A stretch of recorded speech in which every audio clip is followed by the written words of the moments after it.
আসসালামু আলাইকুম প্রিয় বন্ধুরা, আশা করি সকলেই ভালো আছেন। আজকে একটি নতুন ভিডিও নিয়ে আসলাম আপনাদের সামনে।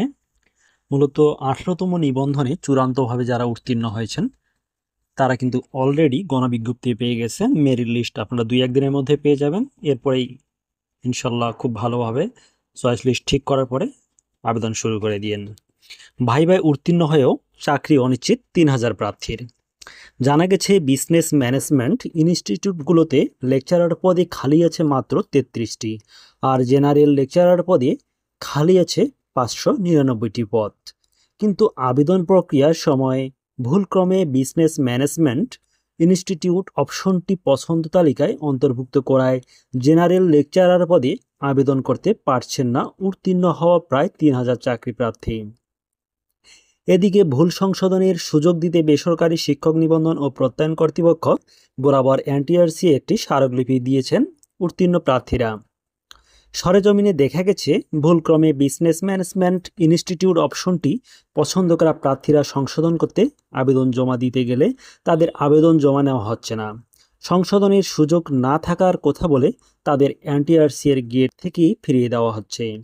18তম শিক্ষক নিবন্ধনে কলেজ পর্যায়ে চাকরি প্রার্থীরা জানান, 18তম শিক্ষক নিবন্ধনে উত্তীর্ণ কলেজ পর্যায়ের প্রায় 3000 প্রার্থী বাংলা, ইংরেজি এবং গণিত বিভাগের আবেদন প্রক্রিয়ার সময় ভুলক্রমে অপশনটি পছন্দ তালিকায় অন্তর্ভুক্ত করে।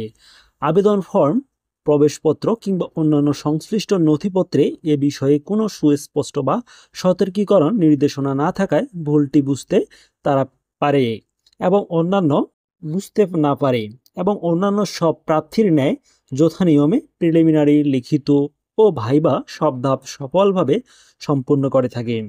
পরবর্তীতে গত 18 জুন সার্টিফিকেট ডাউনলোড করার সময় এ ভুলটি দৃশ্যমান হয়।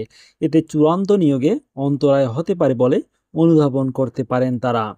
ইতিমধ্যে নাম, জন্ম তারিখ ও ঠিকানা সংশোধনের ক্ষেত্রে সংশোধনের সুযোগ প্রদান করা হয়েছে। এমনকি নির্ধারিত সময়ের মধ্যে ভাইবা বোর্ডে উপস্থিত হতে ব্যর্থ কিছু প্রার্থীকে দ্বিতীয়বার অংশগ্রহণের সুযোগও দেওয়া হয়েছে।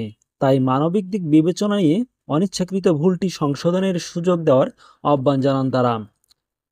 সামিনা আক্তার ছদ্মনাম দ্য ডেইলি ক্যাম্পাসকে বলেন, আমি 18তম শিক্ষক নিবন্ধন পরীক্ষায় 74 পেয়েছি এবং ভাইবা উত্তীর্ণ হয়েছি। আবেদনের সময় না বোঝার কারণে বিজনেস ম্যানেজমেন্ট ইনস্টিটিউট অপশনটি পছন্দটি নির্বাচন করি। অথচ এ পদে মাত্র 33টি সিট খালি রয়েছে। কিন্তু জেনারেল শাখায় লেকচারার পদে প্রায় 599টি পদ খালি রয়েছে। যোগ্য হয়েও এখন আমার চাকরি অনিশ্চিত। নাম প্রকাশে অনিচ্ছুক উত্তীর্ণ প্রার্থীরা দ্য ডেইলি ক্যাম্পাসকে বলেন, 18তম শিক্ষক নিবন্ধনে যেসব প্রার্থী ভাইবাতে উপস্থিত হতে পারেননি, পরবর্তীতে তাদের একটি নোটিশ দিয়ে ডেকে ভাইবা নিয়েছে এবং চূড়ান্ত ফলাফল প্রকাশ করেছে। এনটিআরসি এর এমন আন্তরিকতাকে আমরা সাধুবাদ জানাই। আমরা ভালো নম্বর পেয়ে উত্তীর্ণ হয়েছি, কিন্তু ভুল অপশন পছন্দের কারণে জেনারেল পদে আবেদন না থাকার সুযোগ, যোগ্য হয়েও চাকরি অনিশ্চিত হয়ে পড়েছে। আমরা এনটিআরসির সহায়তা কামনা করছি। এ বিষয়ে এনটিআরসি এর যুগ্ম সচিব মোহাম্মদ নূরে আলম সিদ্দিকীর সঙ্গে দেখা করতে গেলে তিনি কোনো কথা বলবেন না বলে জানিয়ে দিয়েছে। প্রিয় ভাইরা, আপনারা চেষ্টা করুন, ইনশাল্লাহ এনটিআরসি যদি চায় তাহলে এটি ভুল সংশোধনের সুযোগ দিতে পারে। ভালো থাকুন, সুস্থ থাকুন, আর আপডেট পেতে অবশ্যই চ্যানেলটি সাবস্ক্রাইব করুন।